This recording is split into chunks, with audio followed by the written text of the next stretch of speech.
Hi you guys, welcome to the channel. If you're watching this video, then I'm assuming that you're not happy with where you are in life right now and you want some kind of change. Or maybe you just want to be successful in a new adventure. Well, don't worry, you've come to the right place because I've been there and I've felt exactly how hard it can feel to try and change your life. My life has changed drastically in the last few years. I've gone from someone who made poor life choices that were dragging me down, making me depressed and making me financially unstable, to someone who is constantly now improving my mind, body and financial stability. And I've never felt better. Today I'm going to share with you the changes that I had to make in my life to achieve this. And although I'm still so far from the person that I want to be, this is where we should all start. Tip number one is knowing why you want to change. If you don't know why you want to change something, then nothing else really matters. We all focus too much on what we want to change, like making more money, getting in shape or whatever else. But we never ask ourselves why that goal is even important to us. So when things get hard, we just give up or we lose interest altogether. To change, you're going to need to know why, because it's said that to change, 20% is knowing how and 80% is knowing why. Your why literally needs to be stronger than your how.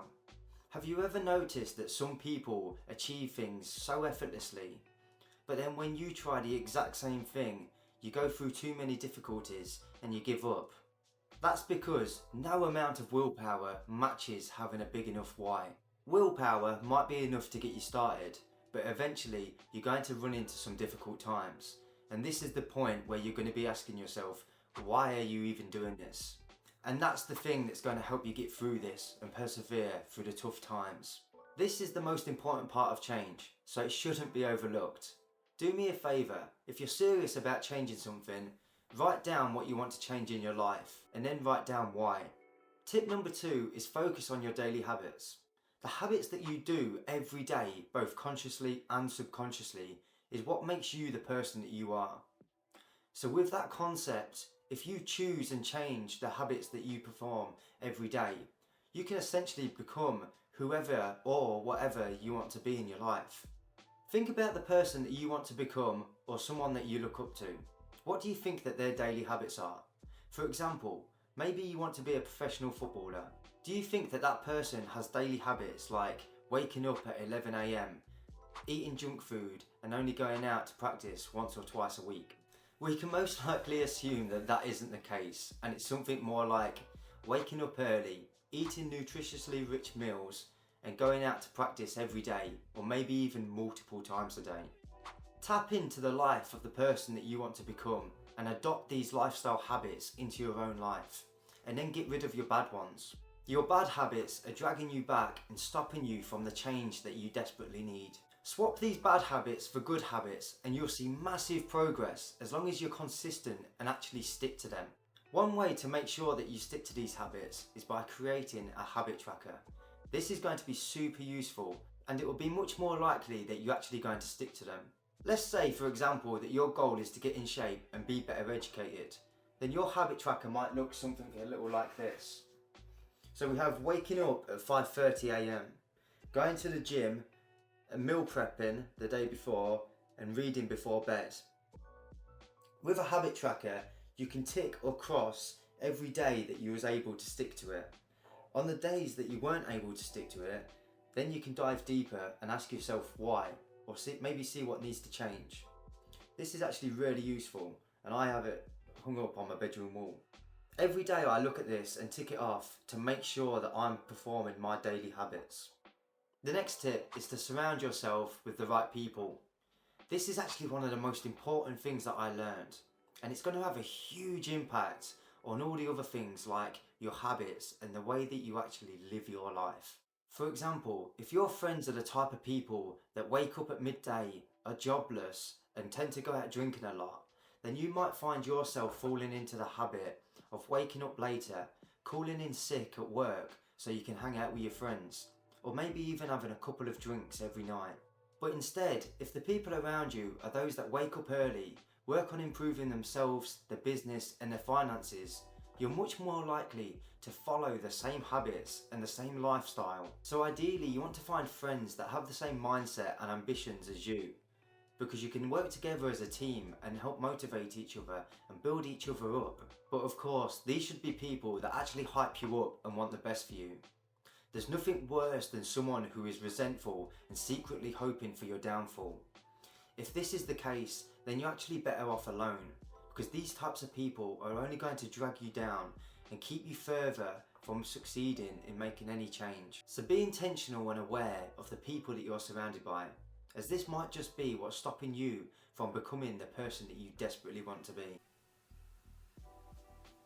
Moving on to tip number 4 is managing the money that you spend. It doesn't matter if you want to be a billionaire or you want to be someone that is financially free to do whatever they want whenever they want. Or maybe you just want to own your own home and work and grow old with your family. No matter what life that you want, you need to be able to manage your money. I went from someone with no money, depressed and struggling with debt, to someone who I consider financially free, working 3 days a week, and I go on trips whenever I like. And this was only possible because I learned how to manage my money. Sometimes we need to take a deep look into how we're actually spending our money. I'm not saying that spending money is a bad thing, quite the opposite in fact. I encourage people to spend money, but only on things that are going to add value for you or have some kind of return on investment, often known as an ROI. For example, instead of buying coffee out every morning, which costs $4, you could buy a flask at $15 and make your own coffee at home, which may cost maybe 50 cents every day. I don't really drink coffee, so I'm not really sure on the exact figures. But if this is the case, after just 5 days, this has saved you only $2.50. But after 30 days, it would have saved you a massive $90. A little bit of a different example is something like a Kindle, because I've actually just bought one. But a Kindle to me is something that can be considered a great purchase because it adds a lot more value to my life and my time. A Kindle is going to greatly improve my time and accessibility for reading books. Also, it's going to help improve my productivity when taking notes, etc. because I can just highlight these and import them straight over to my computer. And that's without the fact that Kindle edition books are actually cheaper than physical copies of books. So over time, I would actually see a return on investment from this purchase. Also, things like spending money on healthy foods and gym memberships is also a great investment. Although it doesn't have a dollar value, it does have health benefits that are going to be a great investment that you will see later on in life. Okay, lastly, tip number 5. Life doesn't change overnight. All of these changes, no matter how small and insignificant they may seem, is what is going to help change your future and hopefully steer you to becoming the type of person that you want to be. But you're not going to just wake up and be a completely different person. It's going to take time. But with each and every decision that you make, it's going to have a huge impact because all of these small habits and changes is going to compound over time. In fact, James Clear, author of Atomic Habits, says, if we can become 1% better every day, then we will be 37 times better in a year. So you need to be constantly updating and reviewing these things that I've mentioned today, which is why I think it's so important to write it down, so it's much easier to see and to track.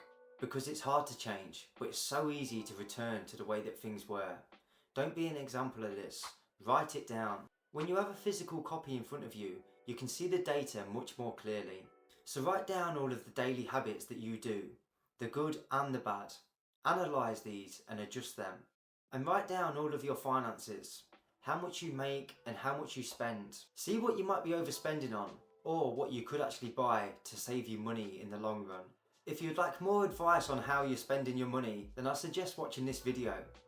Thanks for watching guys, and I hope to see you in the next one.